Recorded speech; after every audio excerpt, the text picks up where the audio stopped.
공동체. 공동체가 편안하고 유지 발전하기 위해서는 첫 번째 안보가 중요합니다.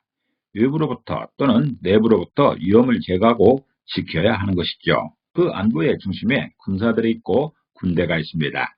오늘은 그 군사에 대해 알아보겠습니다. 반갑습니다. 세트 한자 434강입니다.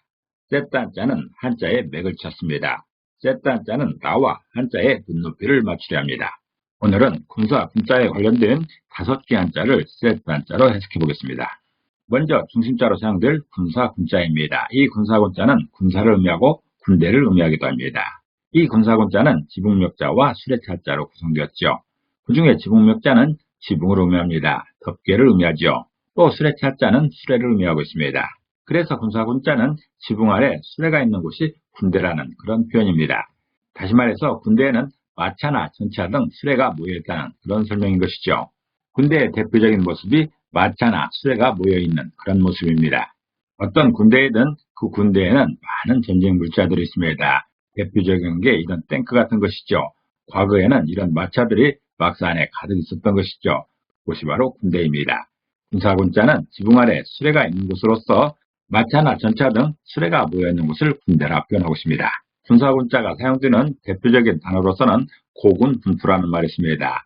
고군분투는 후원이 없는 괴로운 군대가 강한 적군과 맞서 온 힘을 다해 싸우고 있는 그런 모습입니다. 또는 군사라는 말에서나 군대라는 말에서 군사군자가 사용되고 있습니다. 군사군자가 사용된 첫 번째 관련자는 지휘할 휘자입니다. 이 지휘할 휘자는 지휘하다는 뜻도 있고 휘두르다는 뜻도 있습니다. 이 지휘할 휘자는 손수변의 군사군자로 구성되었지요. 그 중에 손수변은 손을 의미하는데 그 손 중에서도 적극적으로 행동하는 그런 손을 의미하고 있습니다. 또 군사군자는 군사를 의미하고 군대를 의미하고 있습니다. 그래서 지휘할 휘자는 손을 흔들어 군대를 이끄는 모습을 지휘로 표현하고 있습니다. 다시 말해서 지휘는 리더의 손짓으로 군대가 전진하는 모습을 설명하는 것입니다. 군대의 상관인 리더가 손을 흔들어 군사들을 독려하고 있습니다. 리더의 손짓으로 군대가 전진하는 모습이 지휘할 휘자의 모습인 것입니다. 일필휘지라는 말이 있죠. 일필휘지는 한숨에 글씨나 그림을 줄기차게 쓰거나 그리는 모습입니다. 또는 지휘한다고 할 때, 발휘한다고 할 때 지휘할 휘자가 사용되고 있습니다. 두 번째 관련자는 빛날 휘자입니다. 이 빛날 휘자는 빛나다는 것이고 밝게 비추는 것을 말하고 있습니다. 이 빛날 휘자는 빛광자와 군사군자로 구성되었죠. 이 중에 빛광자는 빛을 의미하는 것이고 군사군자는 군사, 군대를 의미하고 있습니다. 그래서 빛날 휘자는 빛이 있는 군대가 빛이 난다는 그런 뜻입니다. 다시 말해서 전투에서 승기를 잡은 군대의 기운찬 모습을 표현하고 있습니다. 운동 경기에서나 전투에서 이기게 되면 그 선수들, 그 군사들의 얼굴에서는 빛이 납니다. 마치 광명이 비추듯 환한 빛이 나는 것이죠. 빛날 휘자는 그런 모습을 설명하고 있습니다. 치열한 전투 끝에 그 전쟁에서 이기게 되면 군사들의 얼굴에서는 빛이 납니다. 광채가 나지요. 빛날 휘자는 전투에서 승기를 잡은 군대의 기운찬 모습을 표현하고 있습니다. 마치 그 군대에 광명이 비추는 것처럼 빛이 나게 됩니다. 그 모습을 빛날 휘자로 설명하고 있습니다. 휘황찬란이라는 말이 있죠. 휘황찬란하다고 하는데 휘황찬란은 광채가 나서 눈이 부시게 번쩍이는 것을 말합니다.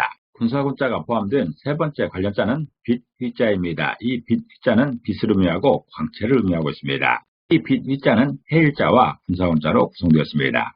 그 중에 해일자는 해를 의미합니다. 태양이지요. 또 군사군자는 군사를 의미하고 군대를 의미하기도 합니다.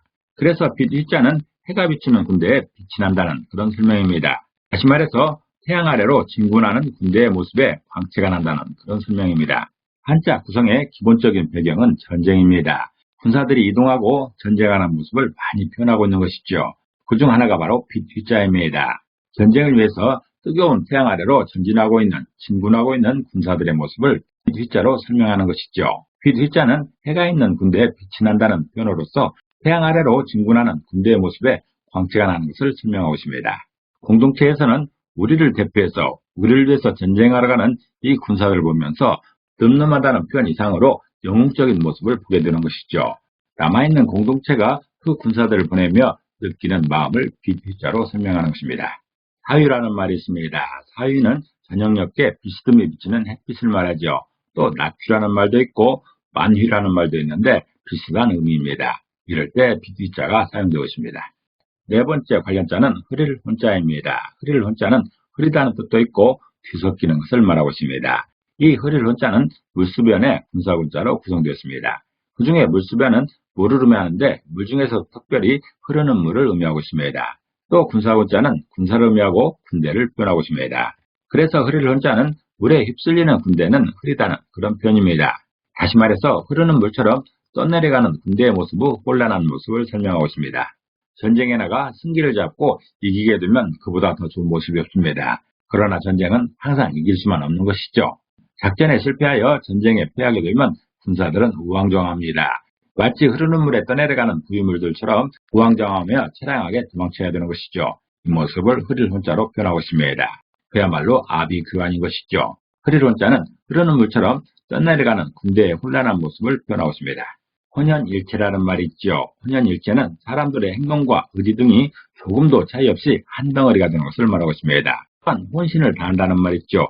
온 힘을 다하는 것을 혼신을 다한다고 합니다. 이럴 때 흐릴 혼자가 사용되고 있습니다.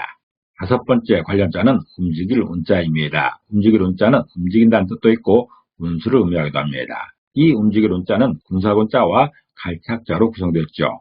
그 중에 군사군자는 군사를 의미하고 군대를 의미합니다. 갈착자는 가다는 뜻이죠. 그래서 움직일 운자는 군대가 가는 모습을 표현하고 있습니다.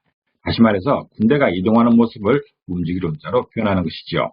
전장이 있는 곳으로 군대는 끊임없이 이동하게 됩니다. 매일매일 전쟁하는 장소가 달라지기 때문에 그 장소로 끊임없이 이동하는 게 군대의 모습입니다. 움직일 운자는 그런 모습을 설명하는 것이죠. 실의 운도라는 말이 있습니다. 실의 운도는 때가 되어 운이 돌아온다는 뜻이죠. 사람마다 운을 만나는 시기가 다른 것이죠. 어떤 사람은 초년에 운이 와서 초년부터 성공하는 인생을 살기도 하지만 어떤 사람은 말년에 오기도 합니다. 사람이든 공동체든 때가 되어 운이 돌아올 때 성공할 수 있는 것이죠. 그리고 운동이라는 말에서나 운명이라는 말에서도 움직일 운자가 사용되고 있습니다. 오늘은 군사, 군자와 관련된 5개 한자를 모아 세트 한자로 해석해봤습니다. 오늘 배운 것을 다시 한번 요약하겠습니다.